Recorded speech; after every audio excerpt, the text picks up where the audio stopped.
Today is a continuation of going over the Zabthik Drolma text.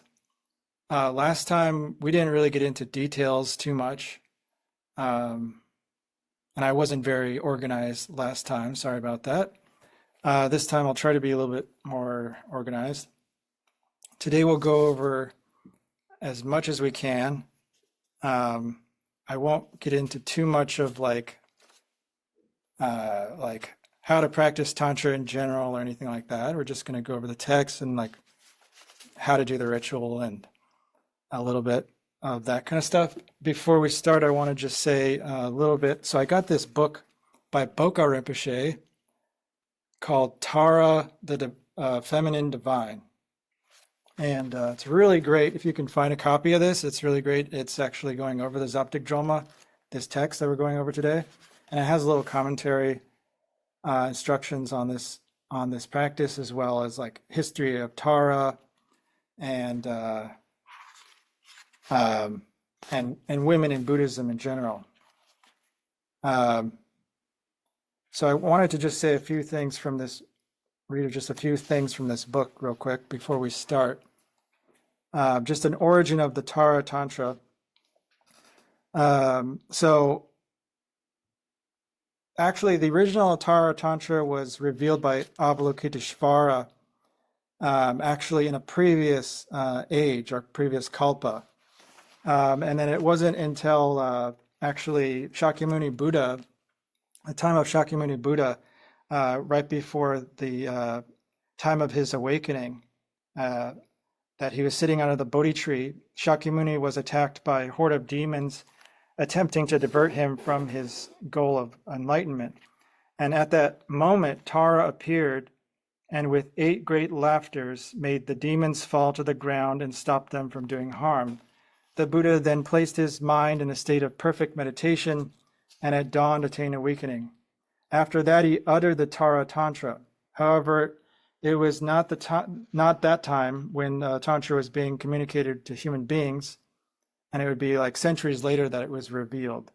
So that's a little bit of origin about the Tantra. It wasn't really like written down by humans so much. It was actually revealed originally by Avalokiteshvara.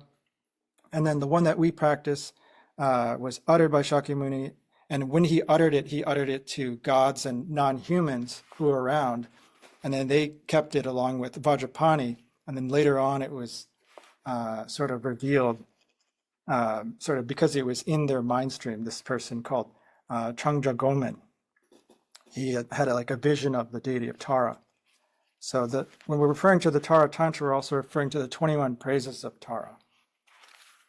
And I also, in this book here, has a little blurb about the function of ritual. I thought would be a little bit helpful for you guys.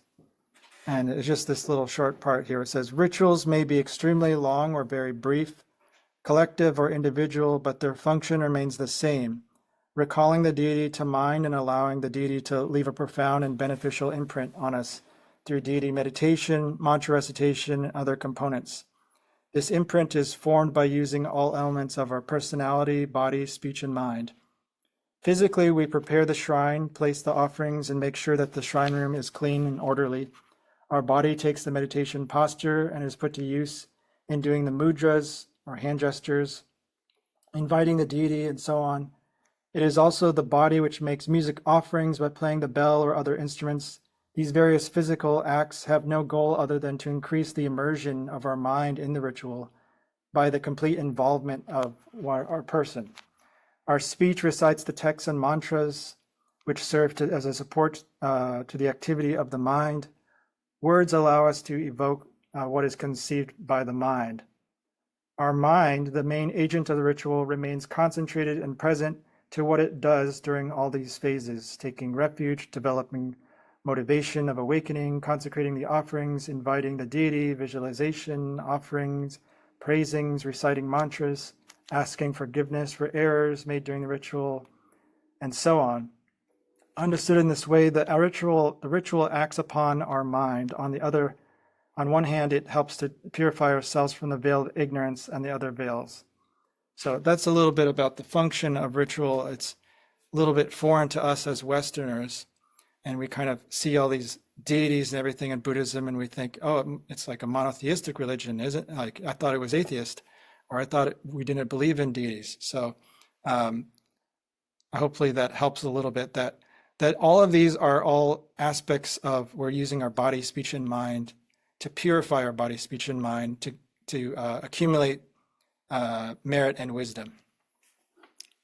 All right, just wanted to say that. And then so let's start with the actual text here. In this commentary here, it says that this practice belongs to Kriya and Charya. So there's 4 different types of tantric practice: Kriya, Charya, Yoga, and Anu, or highest Yoga Tantra. So this belongs to Kriya or Charya. Kriya, its background, its history has a lot of association with the Brahmin caste of India, and Brahmins are very clean. You know, before they do puja or go into the temple, they have to make sure that they're showered or bathed and wearing clean clothes. They wear white. They're very, very clean. Everything they eat, etc. They can't eat certain foods. So we kind of do similar things here. It says that in the morning is the best time to do it. That's because a lot of Tibetans would eat meat, right, throughout their days. So that's considered against Kriya Tantra. And so, eating meat or drinking alcohol, it says here, if you are unable to do the practice in the morning, for example, before you become tainted by meat and alcohol, and you should, bathe and practice clean behavior, etc. And it shows here that we should have like an image of Tara on our altar or something, or a sculpture or a statue, some representations of the 3 jewels. And, so you set out all your offering bowls, all the different offerings. It says a round white torma, but I mentioned last session that you could also offer like a bowl of yogurt, or like some bananas or candies, chocolates, some biscuits, something like that. And at the end of the ritual, then you could take it outside or put it into a clean container and just keep it in the clean container for a few days before throwing it away in the refuse. So yeah, that's pretty much it, setting everything up. It also mentions that there are 2 versions, a longer and a shorter version. So it doesn't actually tell you at the beginning of this text what the shorter version is. Jamgon Kongtrul had some to do with the arrangement of the text of the concise one. I should also back up. This is a gongter, or mind treasure, of Chokgyur Lingpa. And also the reason why we did the 7-line prayer earlier was because this is a tradition of Padmasambhava, since it's a terma. Since this was a terma that was hidden away by Padmasambhava in the 8th century and then revealed later on by the terton Chokgyur Lingpa in the 18th century. Okay, so then the actual text starts here, and we say, Venerable Tara appears clearly in the sky before me, and so we do this kind of mudra. Dunje namka jetsu magong sumcha parajur, and then namo. So this mudra then becomes this namo mudra, like this. So again, just kind of going Dunje namka jetsu magong sumcha parajur. And the reason why we do like this is because we're inviting, sort of like, please be seated. Venerable Tara, please seat in front of me. Go ahead, Karen. Just the refuge prayer is on the screen right now. Yes, it's right here. Namo, I and all beings go for refuge. Can you see? Yeah, I mean, this is what we use as an opening prayer, but not the text that you're referring to. Oh, are you not seeing that? No. Oh, sorry. Let me reshare. Sorry. Thank you for letting me know. Yeah. It was sharing the wrong thing here. Okay, so now you should see it. Do you see it now?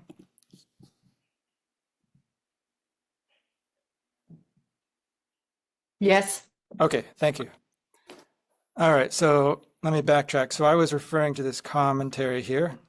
That's what I was referring to, where it says all this stuff about how to set things up and that there's a longer and shorter version. We'll get to the shorter version at the very end of everything. And it just, it says all these other things, so you can read that. All right, and then here we're just inviting Tara to appear in the sky before us, and that's green Tara.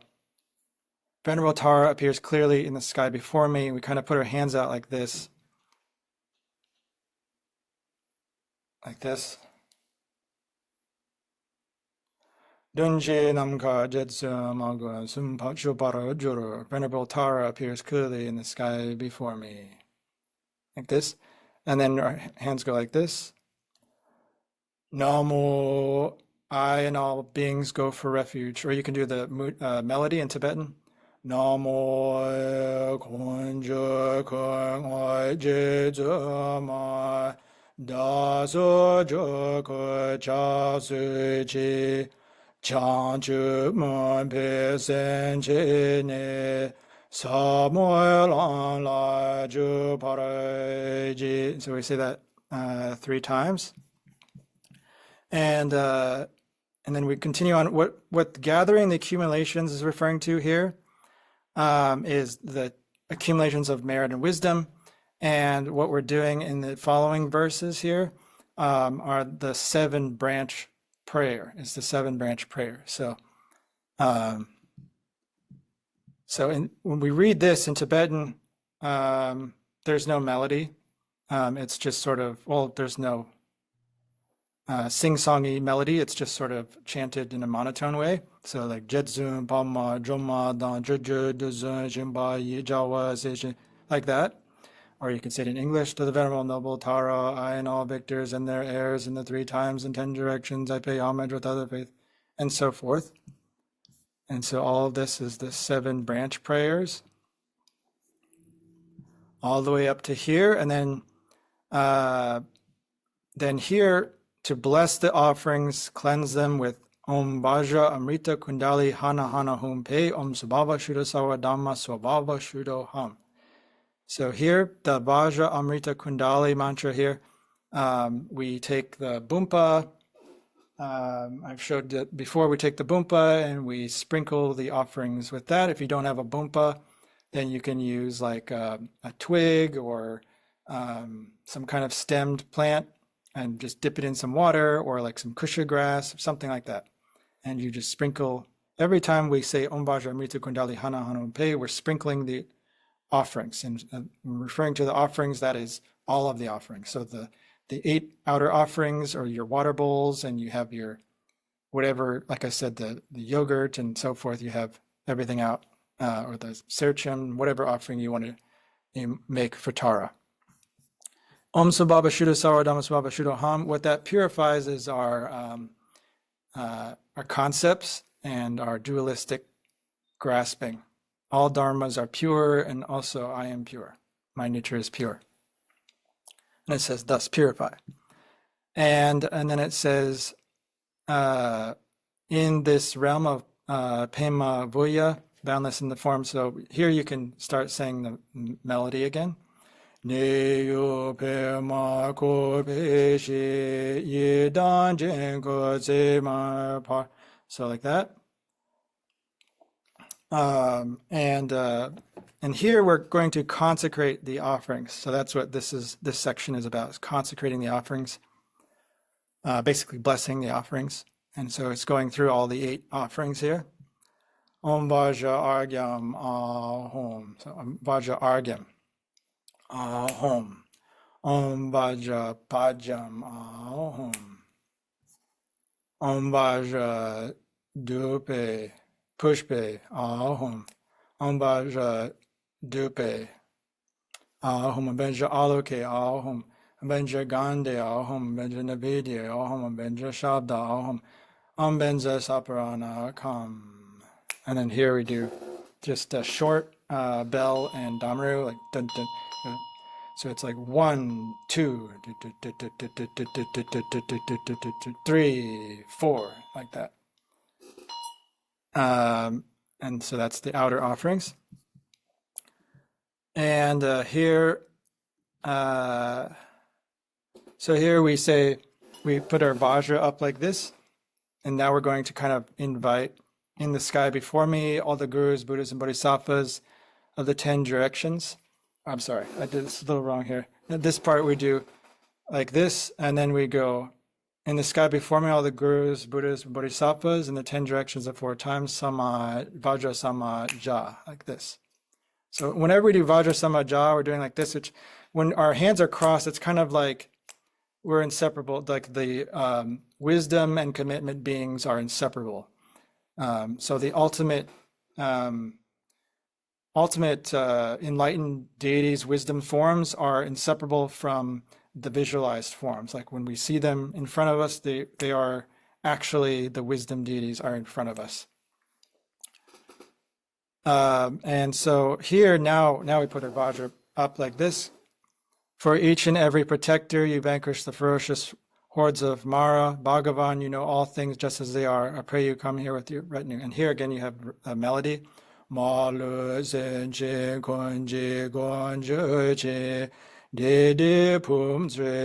so forth.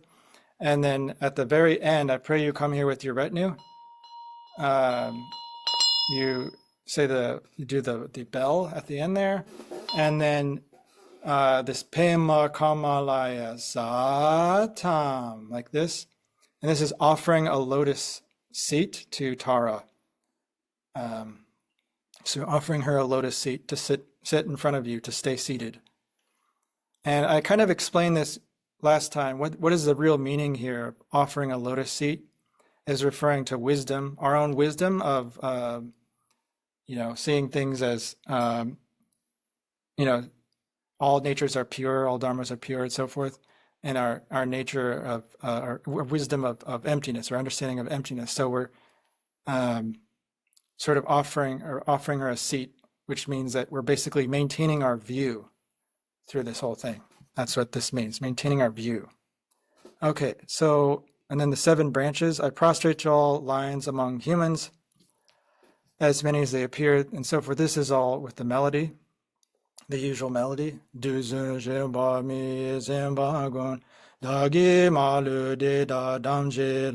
like that. And so you go on, continue. Actually, you can also, if you want, you can do this without a melody. This part, anytime you do 7 branch prayer, you can just do like monotone, like run dry in praise of all those who God is. I make an offering of the victors of the best in flowers, and finest garlands, symbols, and ointments, the best parasols, the best of lamps, incense, and the most fine, and so forth. And just kind of monotone. And these are general offerings for the 3 jewels. That's what we're offering to, not just Tara in this section. And now we come to the mandala offering, the first mandala offering, Om Ah Hom. And so when we say Om Ah Hom, that whenever we see that in the text, like that, and it's like a verse after that, and then we're doing like a mandala offering. And you'll want like a little, like tiny bowl of rice, or you can also use flower petals, but a little bit of rice in your hand, or if you want, you can also put a little bit of rice on top of your mandala set, or a mandala pan on your altar for each time you do a mandala. And you say Om Yao Han Da Da Ta Ye Sen Che Ji Lu Dan Lan Che Ge So Kan, and so forth. And then you recite this mandala offering, and then at the end, Om Guru Deva Da Kini Sawa Redna Manala Puja Mega Sama Ahom, like that. And let's see here, and then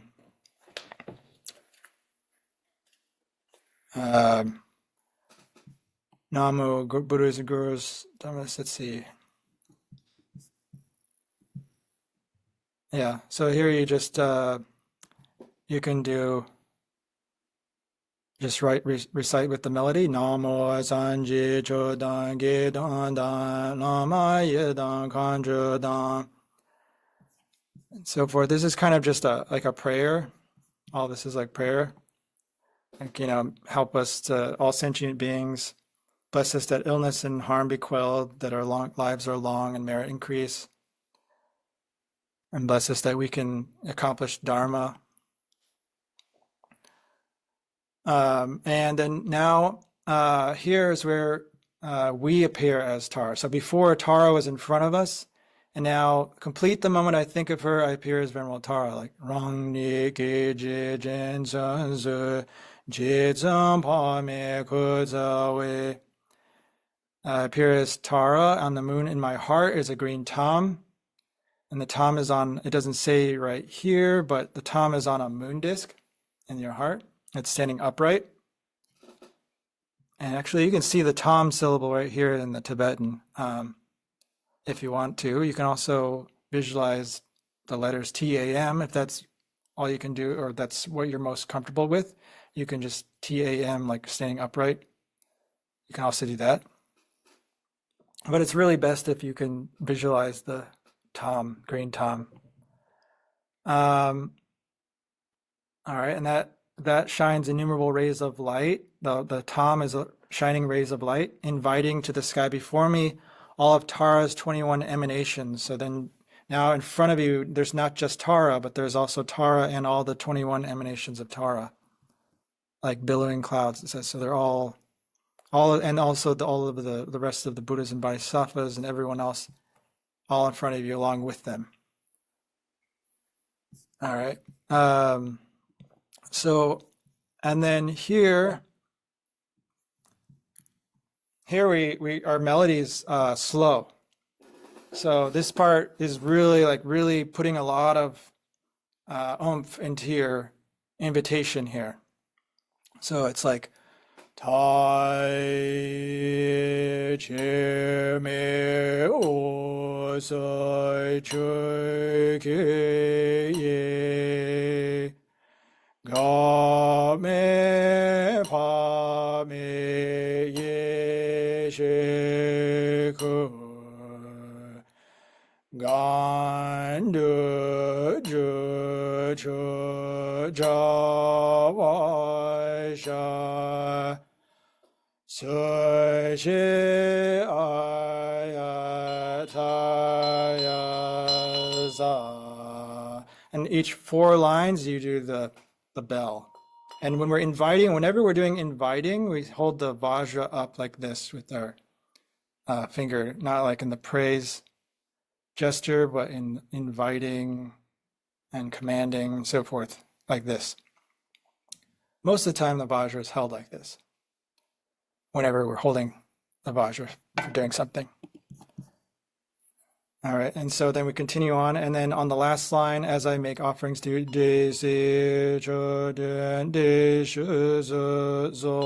and then it doesn't have like in the transliteration and the phonetics here, but it says Pema Kamalaya Spam. So, and then again we go Pema Kamalaya Satam, offering the lotus seat for her to stay seated. And then here we really do like a very long Vajra and Damaru, or sorry, Bell and Damaru. So the long one is like, it goes da da da da 1, da da da da da da da da da da 2, da da da da 3, da da da da 4, da da da da da da da da, and you really play it for a long time, da da da da da da da da da da da, and then 4, 5, 6, 7, 8, like that. So it goes on for like a long time. And I posted on Circle, actually, there's like 2 different videos of Chokgyur Lama doing a demonstration of the short and long Damaru play. So before all the other times, you're just doing a short one. And this one in particular, you're going to be doing a very long one because we're inviting. Whenever we're inviting the deity at the end of the verse of the invitation, we do a very long one. If we were in like a monastic setting and we have like all the monks around and we have the cymbals and the drums and everything, it's really, and the jawlings, the trumpets and everything, it goes on for like a few different like kind of rolls, goes up and down. Go ahead, Isabel. Where can we find that on Circle, please? Which section? I posted I think so. I was it in the sharing space. I had posted a video of a Bokar Rinpoche's monastery monks performing the puja of Zabthik Drolma on what day was this? April 27th. And in the comments, I left 2 comments. Here's how to play the short Damaru sequence, and here's how to play the long one for inviting deities, like at the end of 7-line prayer, invitation to Tara, or whomever. So yeah, it's in the sharing space. It was posted April 27th. Thank you. You're welcome. All right, and so here, so after doing the really long bell and Damaru, then you continue on. Or you can do in English. Om, I feel the Dharma Dhatu full with real and imagined offerings in clouds, just like Samanta Bhadras to offer Tara and retinue. And you do all these different 8 offerings. So Om Aryatarya Saparivara Benza Argyam Patitsa Soha. Om Ayatarya Saparivara Benza Pajam Pratitsa Soha. Om Ayatarya Saparivara Benza Pushpe Pratitsa Soha. Om Ayatarya Saparivara Benza Dupe Pratitsa Soha. Om Ayatarya Saparivara Benza Aloke Pratitsa Soha. Om Ayatarya Saparivara Benza Gande Pratitsa Soha. Om Ayatarya Saparivara Benza Nividye Pratitsa Soha. Om Ayatarya Saparivara Benza Shabda Pratitsa Soha. And then here you do just the short Damaru and bell. Go ahead, Karen.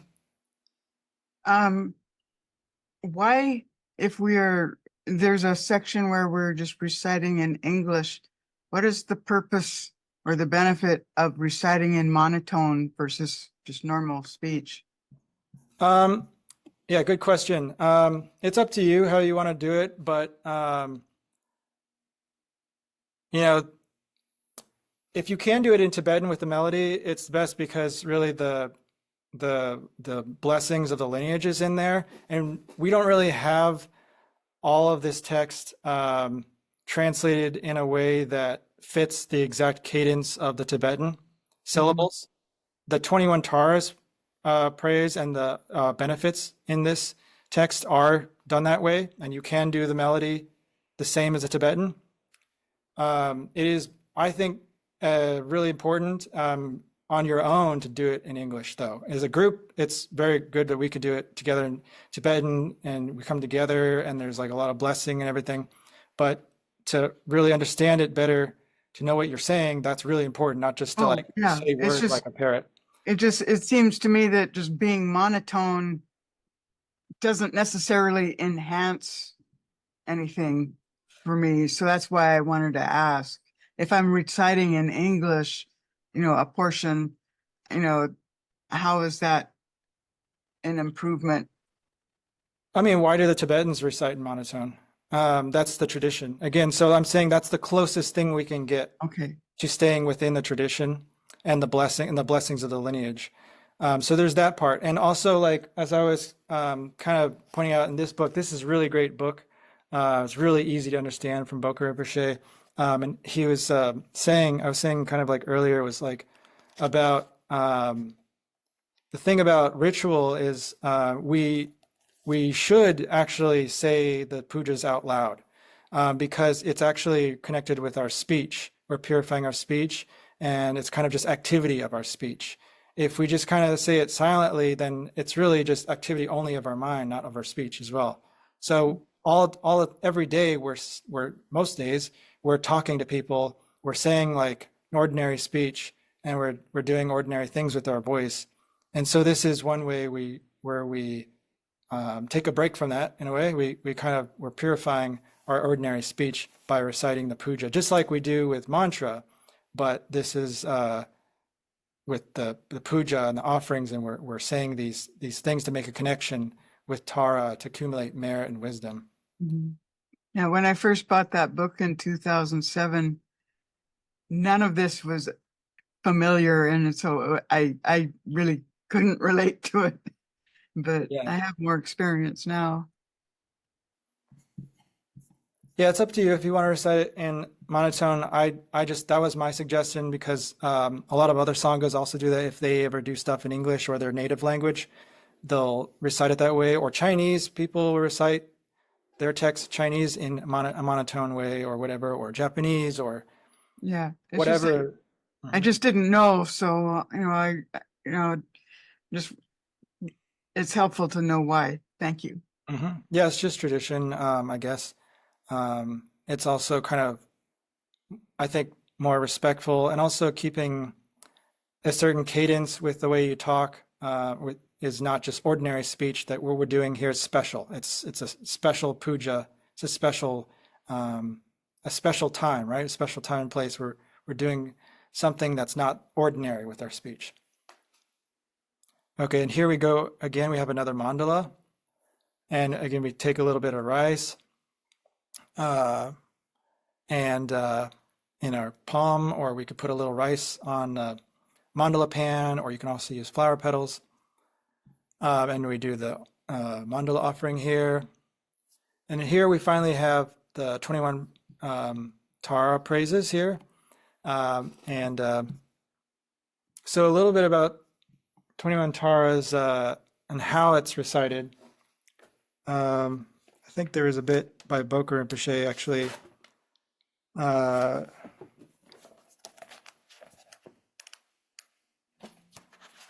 So just real quick, the praise addressed to Tara is based on the recognition of Tara's greatness. Tara is in essence Prajnaparamita, the origin or mother of all Buddhas.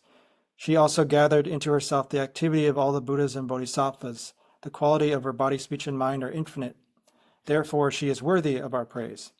When we recite the praise, we think that we produce an infinite number of bodies similar to ourselves who are all together, prostrate and recite the text, our mind in an attitude of great reverence and profound confidence, praise for the deity to protect us from all suffering and all the fears of samsara and to fulfill our requests. As for our speech during recitation of the text, we think of all of the pleasant sounds in the universe accompanying it. And so we really have intense devotion to Tara. And this book actually goes over, it has commentary on each verse, each stanza.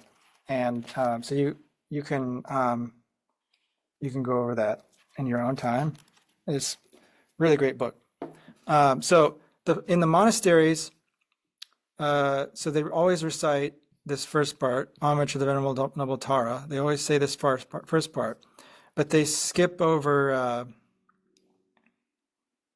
the first 4 lines here, because really this part here, this homage Tara Sutarog to Tara, you banish danger to your soul, wherefore swell I down before you. This part was actually added in by the translator who translated it from Sanskrit to Tibetan.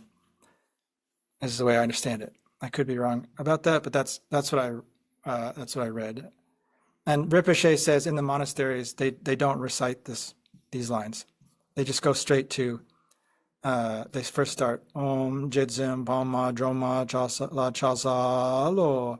And you can recite here, like I was mentioning earlier, this has all been translated in English to fit the cadence of the Tibetan. So you can say Chaza Droma Nirma Pamo Cheni Keje Nondan Jama. Homage Tara, swift heroic, you with flashing lightning eyes were born from the open lotus blossom. So sometimes it gets a little off from the Tibetan, but with practice you can figure it out. Pretty close enough to the Tibetan. It's up to you if you want to do it with that melody. Rinpoche told me, and most of the monks, they don't do that melody together very much. Mostly every day. That melody is kind of lengthy, so they just kind of say like, homage Tara Sift heroic, you with flashing lightning eyes were born from the open lotus blossom, beta the words protector, so da da da da da da da da da da da da da da da like that. Chalsa Jomanyama Palma. Again, Chenni Kechit Lo Jon Drolma, like that. So then we recite these praises twice. That's the way the text says to do it. Recite it twice. And we'll get into the shorter version at the end of all of this. But this is recited twice this time, and then so then you, at the end of reciting it two times, then you come to this presenting offering section. And again, at the melody, if you want, or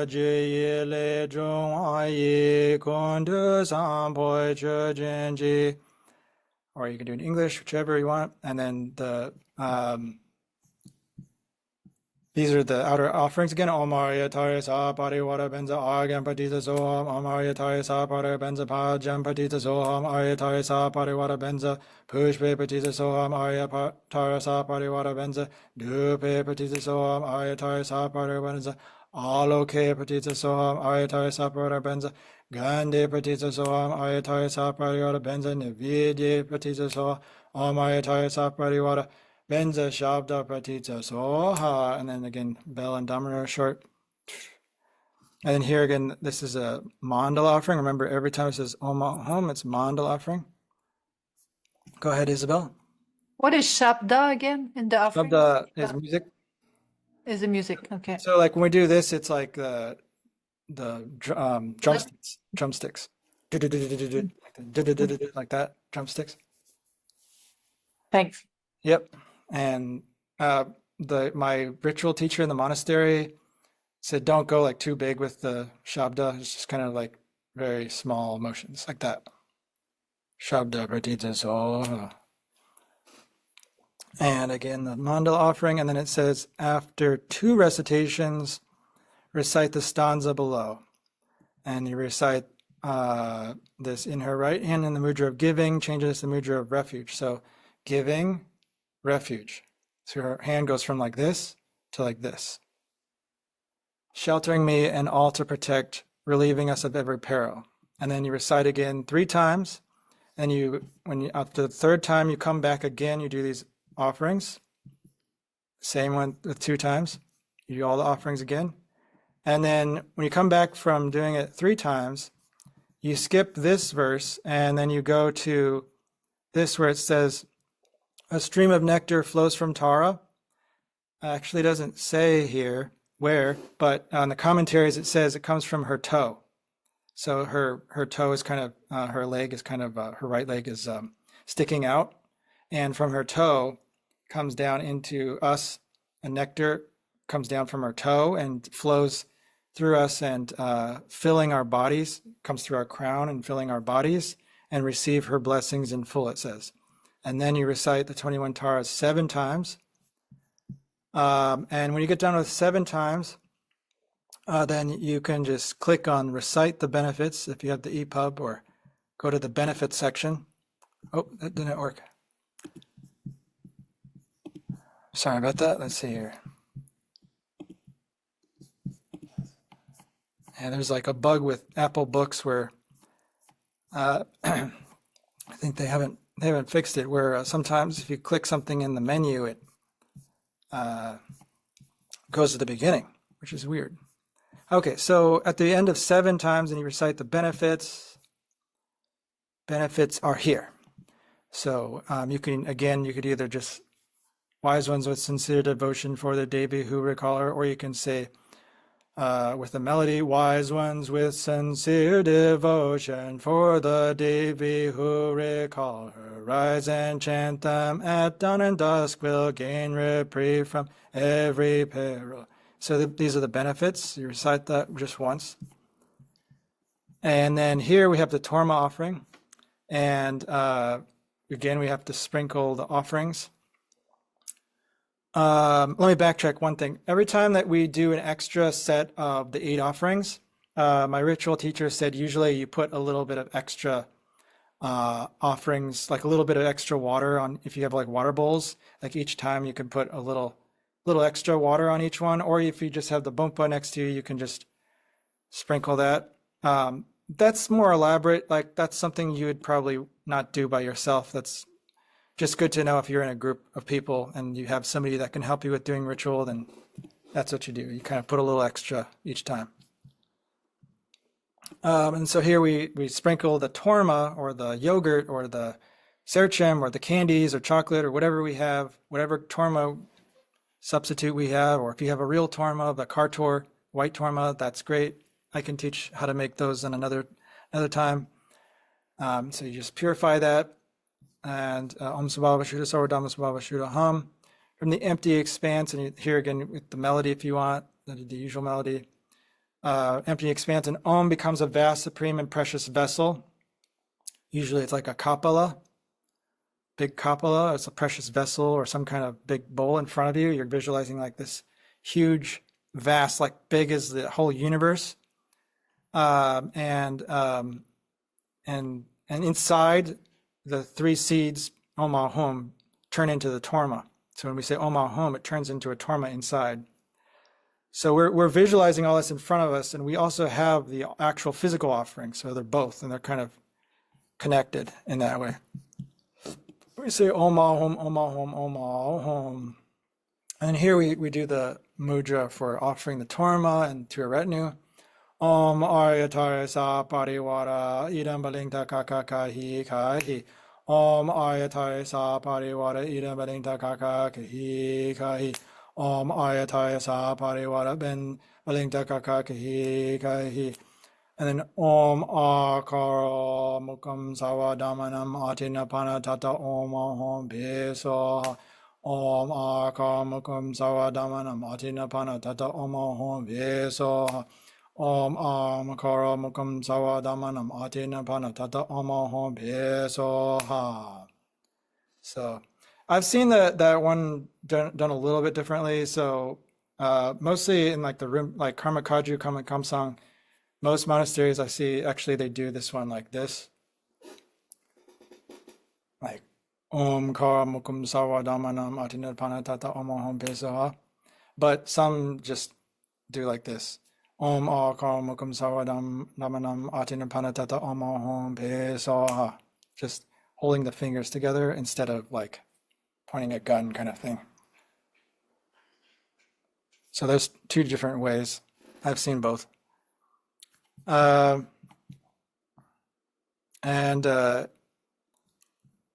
here then we request the wishes. We're requesting wishes. Here we have the Vajra like this. We're requesting. Om, in your great wisdom, please behold the excellent Torma offering. Please enjoy your great bliss and grant us all accomplishments. And at the last line, we just ring the bell. And then here again, we do all the 8 offerings. And then at the end of the 8 offerings, then we do Vajra, or sorry, bell and Damaru, just the short one. And here we're just praying. Or sorry, this is praise. So here we're doing like, again, this mudra like this with the Vajra. And so every 4 lines, we do ringing the bell. So 1, 2, 3, 4 on the last line where it says homage and praise to noble Tara, we ring the bell. 1, 2, 3, 4, and then the last one, in every way with utmost faith, you ring the bell. Yeah, so every 4 lines. That's typical, like pretty much every sadhana. Whenever there's a praise section, a little short line, like 4, 8 lines, whatever. Praise, you do the bell every 4 lines, and then join the palms together to make requests. You're praying for different wishes. Tara, retinue, please hold us in non-referential compassion and grant your blessings so that our prayers may be filled without obscuration and so forth. You're praying for all these things. And then here, then finally, we're the deities in front of us, all the 21 Taras dissolve into light and melt into me, Tara. And then we're inseparable. I am the form of noble Tara, non-dual, and empty. And then recite the mantra Om Tari Tutari Turi Soha. And the mantra practice, you have the approach and accomplishment phases. So you have the seed syllable green tom in your heart, and the mantra is facing inward and arranged clockwise for Tara, and when it starts radiating light, we're really focusing our attention when we're reciting the mantra. We're using our speech, our mind, or visualizing and maintaining the view of Mahamudra Dzogchen. We're holding that view also while we're reciting the mantra. And from our intention to benefit all sentient beings, this light from the mantra garland, the mantra circle in our heart, starts to radiate out, and it radiates to all the Buddhas and Bodhisattvas, all the mandalas of the 10 directions and 3 times, and it comes back as blessings, and the mantra wheel becomes even brighter, and it starts to turn even more and more counterclockwise. It's turning counterclockwise. It gets faster and faster and faster, and it starts getting more and more brilliant, and the light goes out again, and it goes out and purifies all sentient beings' obscurations, and then it comes back as merit and wisdom, and then it goes out again, and all to the Bodhis and Bodhisattvas again, and it comes back as empowerments. Om Ahom, we receive the different 4 empowerments. And it's really, really, really fast, like moving like a fire band. That's the accomplishment phase. So that's general for like every deity practice like that. And then so Rinpoche sort of inserts the white Tara mantra, and I asked him about this one time. I was like, well, Rinpoche, how exactly are you doing that? Like, what's the visualization specifically? And he said, you just kind of spontaneously. This is your choice. You can. It's kind of his tradition of like just inserting white Tara. You just spontaneously visualize yourself as white Tara here after you've recited Om Tari Tari Churu Soha however long you want to, and then you can insert white Tara and recite the white Tara mantra a little bit if you want, and then you say the Vajrasattva mantra. Usually the monks just recite it 1 time. You don't have to do it 3 times, but you can do 3 times. It's good if you can.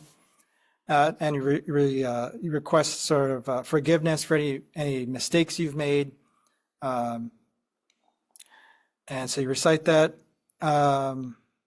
This part where it says, Om, you benefit all sentient beings and bestow the purpose cities, you don't need to recite that. You can skip that. That's only for like, you've been doing like a 3-day puja, 7-day puja, whatever, and you have like all the tormas up and everything, and they've kind of been requested to stay there and grant their blessings. And here you kind of are asking them to kind of depart, or you're like moving a shrine or something. Those are the only times you use that. Otherwise, you skipped here to the completion stage. The deity of my mind, inseparable, I rest in natural Dharma expanse. So it doesn't have very elaborate instructions there. It just sort of, you kind of just let go of everything, let go of all the visualization. It just dissolves. And, the form of the deity is a method for purifying our attachment to our body, that we've had a body for countless lifetimes, and for countless lifetimes we've had this strong attachment to an I. And so yes, deity yoga is conceptual in that it starts with some concepts, but they're good concepts, so we use them as a method or a jumping off point to get to the ultimate state. And so the completion stage is then sort of like letting go of even the deity's form, just letting go of everything, and just resting in the natural state.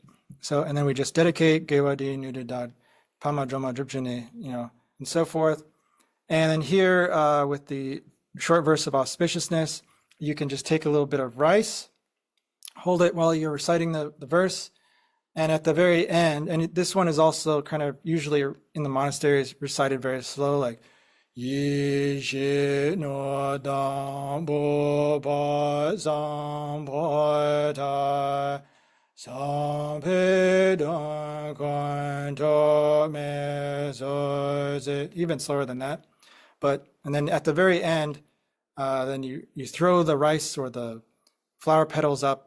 That's just, and you sort of imagine that all the Buddhas are kind of raining down flowers, or all the gods and all the Buddhas, everyone is raining down blessings.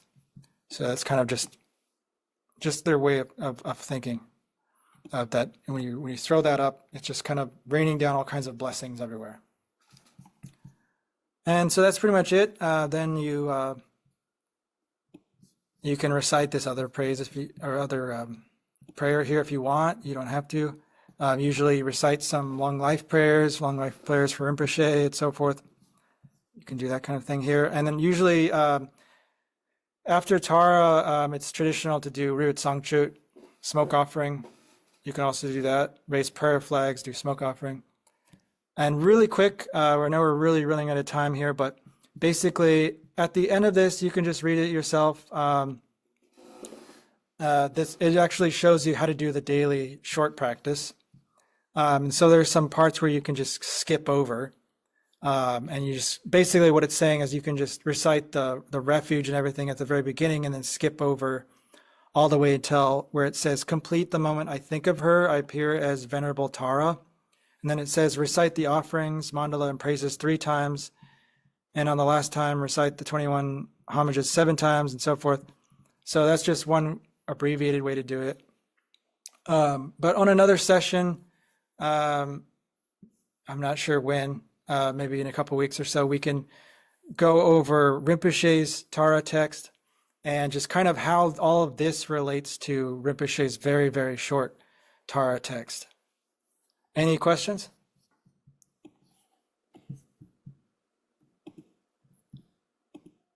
I'm just not sure where is the short version is part of that text we're looking at right now. Right. So like it was just suggesting like for daily practice, you can just skip over like lots of parts of it. Like at the beginning of the text, there was like all these 7 branch offerings after the refuge, and then there was like all this consecrating of offerings, all this like, and then general offerings to the 3 jewels, and then there was like a bunch of other stuff. You could just skip all over that for like daily practice. But I mean, that's what this text is saying. That's what Chokgyur Lingpa he wrote, and that's what Jamgon Kongtrul also has his own arrangement of this text, and it's arranged in that way where it's kind of skipping over some of those extra stuff, like with the. So the short version is towards the end. No, it just has the commentary at the end of the text. I can share my screen again. It's not here. It's just saying at the end of the text here, like. I've seen some versions of the text where they put all this commentary at the very beginning, but for whatever reason, it's saying at the end here, as an alternative, there's a shorter way to doing this. Like, you could do it the elaborate way of like reciting everything, or you could just, skip over a bunch of stuff and then go straight into like the self-visualization of yourself as Tara, reciting the mantra, making some offerings. You can also, instead of reciting the 21 Taras, 2 times and do offerings, and 3 times do offerings, then 7 times, and then you could also just do 1 time, then do offerings, and then do another time, or total of 3 times. You could do it that way. We'll go over more of like abbreviated practice on another session, but this was just what Chokgyur Lingpa has in the text as a sort of a suggestion you could do for daily practice. Is that clear? Yeah. Okay. It will be nice to do it again with you, the shorter version someday. Yeah. I mean, I really recommend, and I think Rinpoche also recommends that when people are doing like by themselves on a daily basis should be his Tara text, or there's also a very, very, very abbreviated, concise version of this one. It doesn't have any offerings in it, but it was written by the Chokling Rinpoche that just passed away like a few years ago. He was written by him, I think. It was arranged by him. You could either do that or you could do Rinpoche's. We recommend Rinpoche's, of course. It's really good, and we'll go over that in a future session. Thank you. But when we get together, then Rinpoche suggests that we do this Zabthik Drolma text, so we can do that. Thanks. Yep. Any other questions?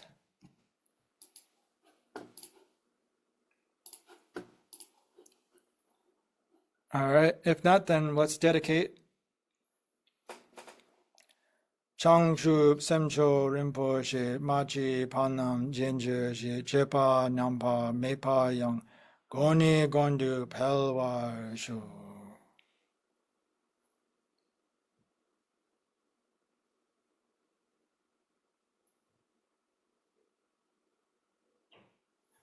Okay, thanks everyone.